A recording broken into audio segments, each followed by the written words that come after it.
Eh bien, bonjour à toutes et à tous, on se retrouve aujourd'hui dans une nouvelle petite vidéo dans laquelle je vais un peu réagir à une nouvelle loi que le Sénat a votée le vendredi dernier. Du coup, là, on est le 28, qui a voté vendredi, donc le 25, le 24 janvier, pardon, pour le projet de loi du budget 2025. Donc, c'est pour l'instant, c'est uniquement le Sénat qui l'a voté.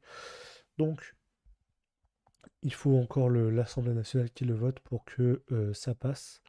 Enfin, qui vote le projet de loi global. Donc, en gros, qu'est-ce que c'est? On va lire d'abord ça, puis on va dire un peu lire un peu le tweet enfin la réaction d'Asher, qui est l'un des plus gros, qui est le plus gros influenceur crypto, notamment sur YouTube euh, en France, enfin en français. Et voilà, il est aussi entrepreneur dans le domaine de la crypto, etc. Il a notamment fondé Meria Finance. Donc voilà. Donc là, il a 400 000 abonnés sur Twitter. Il doit avoir pas loin d'un million d'abonnés, je pense, sur entre 1 million et 500 000 abonnés sur YouTube. Donc, qu'est-ce que a voté le Sénat? Donc, en fait, je vais juste lire ça parce que là, c'est le texte officiel en gros. Voilà. En gros, ça remplace la taxe sur la fortune immobilière, l'IFI, voilà, ici, qui est remplacée par improductive, c'est-à-dire tout ce qui est fortune de capitaux, tout simplement. Donc voilà, et donc ça inclut les crypto-monnaies comme on le voit sur le deuxième truc tout en bas, actifs numériques mentionnés, voilà, machin. Donc ça inclut les crypto-monnaies sur cet impôt.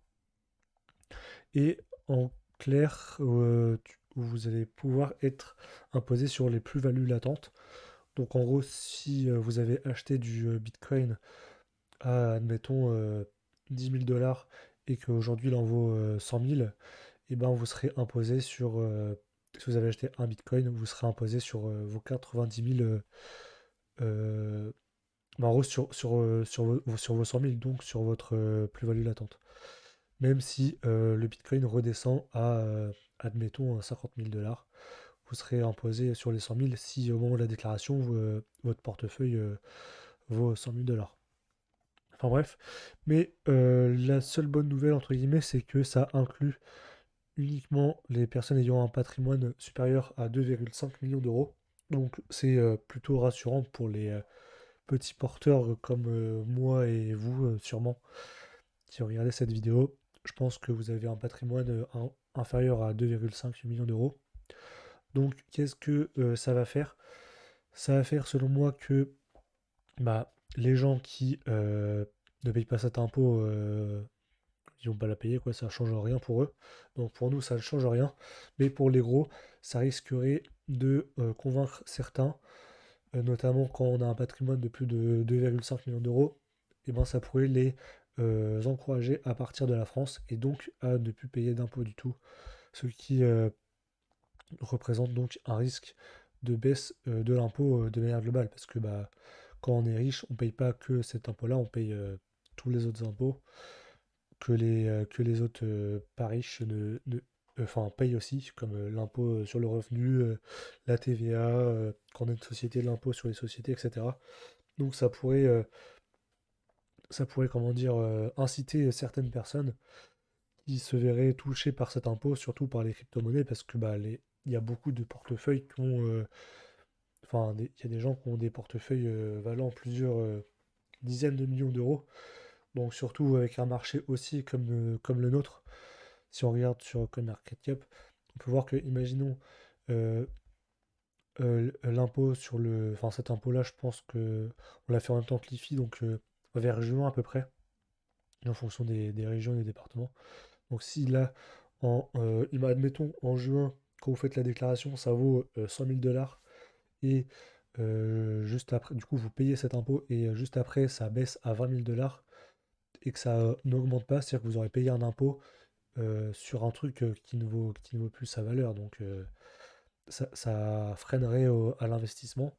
Après, pour nous, fort heureusement, ça ne change rien.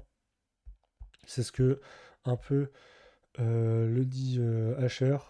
Donc en gros, voilà, pour les, il y a une chance, il y a de grandes chances que le pari crypto ne soit plus viable en France pour les gros porteurs, car bah, ce serait trop, le risque des investisseurs est trop élevé, c'est-à-dire que bah, déjà ils prennent un risque avec leurs capitaux, donc il y a un risque de perte, mais sachant que le gain potentiel est fortement dévalué par rapport, enfin, par le biais de l'impôt. Donc il y a un risque qui est identique pour un gain potentiel qui est inférieur.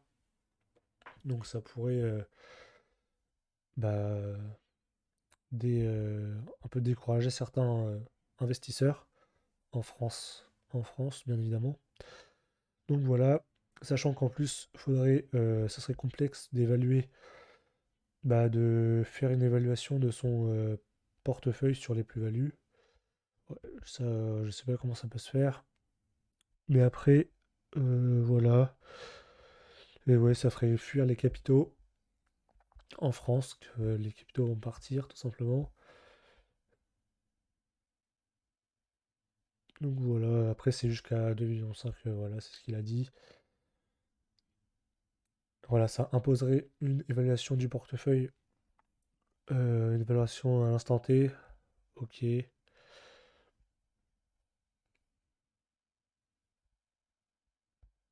Sachant qu'en plus, certaines personnes, imaginons, vous n'êtes pas riche sur votre compte bancaire, mais vous êtes riche en crypto-monnaie parce que vous avez été précurseur dans ce domaine. Ça veut dire que vous allez devoir liquider, enfin vendre certaines de vos positions pour pouvoir payer votre impôt. Parce qu'avant, enfin toujours à l'heure actuelle, parce que cette loi n'est pas encore effective, je ferai sûrement une vidéo si elle l'est, mais à l'heure actuelle, vous êtes imposé uniquement euh, si vous passez de la crypto-monnaie aux euros, vous êtes imposé à ce moment-là. Si vous, quand vous payez, pardon, quand vous passez de l'euro aux crypto-monnaies, il n'y a pas d'impôt normal. Mais si vous vendez vos positions, vous n'êtes pas imposable. Si vous regardez en stablecoin, par exemple en USDT, USDC, vous n'êtes toujours pas imposable. Par contre, imaginons sur votre compte Binance, vous avez X euros enfin X dollars ou X euros d'USDT et vous décidez de vous faire un virement sur votre compte enfin, bancaire, quoi, en euros ou même en dollars ou quoi, et ben vous serez imposable à ce moment-là. Donc voilà. Donc voilà, c'est un potentiel changement qui serait assez important en France, surtout pour les gros porteurs. Donc voilà, pas pour nous, que je le répète. Et puis voilà, c'est toujours intéressant de voir un peu ça, sachant que Asher a réagi dessus, il réagit assez rarement sur les décisions politiques. Donc je trouvais ça intéressant et puis on se retrouve à la prochaine pour une nouvelle vidéo. Et surtout, avant que la vidéo ne termine, n'hésitez pas à vous abonner et à liker la vidéo. Si vous voulez commencer à investir soit en crypto-monnaie alors attendez, via Coinbase ou euh, en, euh, en bourse via DeGiro, qui est mon courtier que j'utilise. Coinbase, je l'utilise également, sachant que Coinbase est beaucoup plus simple que Binance pour, Eh bien, bonjour à toutes et à s'initier un tous. On petit se peu retrouve aujourd'hui dans une à la nouvelle vidéo. crypto-monnaie, pardon. Donc voilà, vous avez tous les liens dans la description. Vous avez un bonus, je crois, avec des gyros, vous avez X euros de frais de courtage offert. Et avec Coinbase, vous avez 5 euros ou 10 euros, je ne sais plus, en BTC gratuitement à l'inscription. Donc voilà, vous avez, en passant par mes liens, ça m'aide aussi bah, ça me rémunère entre guillemets. Donc voilà, on se retrouve à la prochaine pour une nouvelle vidéo. Allez, ciao!